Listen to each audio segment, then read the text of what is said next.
Hey everyone, my name is Dan. I've been a business and trademark attorney. Thank you for okay, so one question.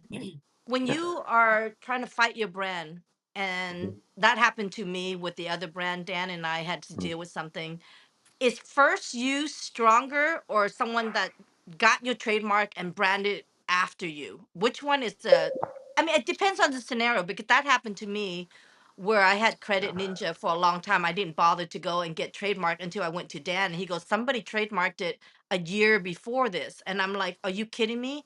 And it was a long fight and it was like a 3 4 year old fight and a lot of money involved. And Dan and I just got on the phone and go, "You know what, let's just drop that. We don't want to deal with being aligned with that brand because they have predatory lending." And then we just decided not to stop the bleeding. So my question is, first use stronger or getting the trademark stronger? It's a combination of both. So first use will give you what's called senior prior or senior use or being a senior user or the prior user. So that will go a long way.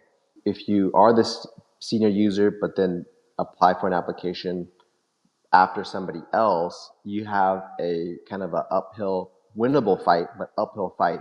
But the other problem is you kind of split your rights because once you submit an application with the United States Patent and Trademark Office, that application is for rights nationwide, so across all 50 states, okay? Even if you haven't done business in all 50 states. So if you have unregistered rights, basically you only get rights in the businesses that in the states that you've done business with. So if you submit an application and are able to successfully obtain rights as a senior user, but as a junior applicant, for lack of a better term, then you kind of, one, you're going to have to go through a battle because now you're going to have to go fight the person that has the registration. And you basically have to tell them, hey, I used this before you in California, and Texas, and Alaska, and Alabama. All right, those are only states. So I get those rights in those states, but you get rights in all the other states.